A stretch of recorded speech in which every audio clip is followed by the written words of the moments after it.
인천 연평도 해상에서 실종된 해양수산부 공무원을 북한이 사살하고 시신을 훼손한 만행과 관련해 여당 내에서 망언이 터져나오고 있다. 일부 더불어민주당 의원은 이번 일을 계기로 남북관계를 개선할 수 있다. 반복되는 분쟁과 사고를 막기 위해 한반도 종전선언과 평화협정이 필요하다고 주장했다. 민주당 지도부가 나서서 북한의 행위를 강하게 비판하고 책임자 처벌 등을 요구하는 가운데 부적절한 발언이란 지적이 나온다. 관계 개선 월북자 망언 잇따라 오선의 서른 민주당 의원은 25일 한 라디오 방송에 출연해 북한의 우리 공무원 총격 사건을 언급하며 북쪽이 지나치게 과도한 잘못을 저질렀다는 것을 아마 알 것이라면서도 이것은 당연히 북쪽이 사과하고 우리가 상황을 잘 몰랐다. 죄송하다 이렇게 나오면 의외로 남북관계가 좋아질 소지도 생긴다고 말했다.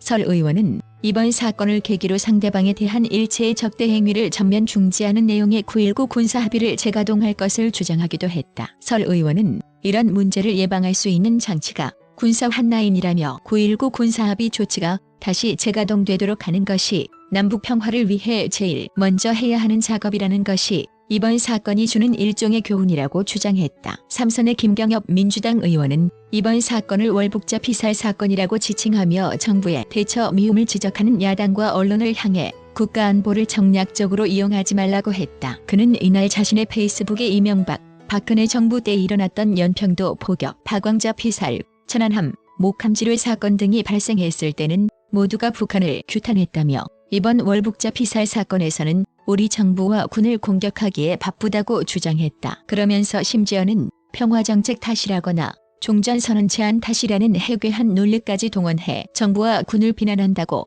날을 세웠다. 그는 전날 사고 발생 직후에는 한반도 종전선언과 평화협정을 주장했다. 김 의원은 대통령께서 한반도 종전선언을 유엔 총회에서 제안한 지 하루도 되지 않아 사고가 확인돼 마음이 무겁다며 반복되는 서해안의 분쟁과 사고를 막기 위해서는 확고한 국방태세와 더불어 조속한 한반도 종전선언과 평화협정이 필요하다고 했다. 한민주당 관계자는 지도부까지 나서서 북한을 강력하게 규탄하는 데 당 일각에서 저런 목소리가 나오는 것은 상황 개선에 전혀 도움이 되지 않는다고 지적했다. 북한 사과에도 논란 계속될 듯 이날 북한이 우리 측에 사과문을 보내고 유감을 표했지만 논란은 계속될 전망이다. 북한이 사과문에서 밝힌 사건 경위의 사실 여부가 아직 명확하지 않기 때문이다. 윤희석 국민의힘 대변인은 구두 논평을 통해 대단히 미안하다는 단두 마디 외에는 그 어디에서도 진정한 사과의 의미를 느낄 수 없는 통지문이라며 우리 국민이 목숨을 잃었는데도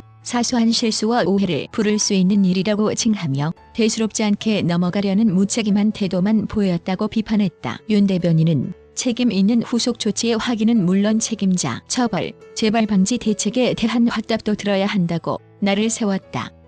국민의힘은 공무원이 월북을 시도했다는 정보당국의 발표에도 의구심을 나타냈다. 윤 대변인은 북한의 통지문대로라면 그 어디에서도 우리 공무원이 월북을 시도했다는 정황을 찾을 수 없다며 이에 대한 군의 명확한 설명이 필요하다고 지적했다. 민주당 지도부는 국회 차원의 대북 규탄 결의안 채택을 추진하겠다는 방침이다. 김태년 원내대표는 이날 최고위원회의에서 북한의 이번 만행에 대해 대한민국 국민과 희생자에게 사과하고 사건 책임자를 처벌할 것을 강력하게 요구한다며 국회 차원의 대북 결의안 채택을 추진해 북한의 만행에 대한 대한민국 국회의 엄중하고 단호한 결의를 세계에 알릴 것이라고 했다다만 이낙연 민주당 대표는 북한의 사과에 대해 과거 박광자 사건, 판문점 도끼 만행, 연평도 피격, 서해 교전 등이 있었을 때 북측의 태도에 비하면 상당한 정도의 변화라고 평가했다. 이 대표는 냉엄한 현실은 개선해야 하고 조금 나아지는 것은 살려가는 게 옳은 대처 방식이라며 북한과 우리의 발표의 차이가 있는데 사실을 규명해 나가야 한다고 했다. 김소연 기자 엘퍼의 탱크0.com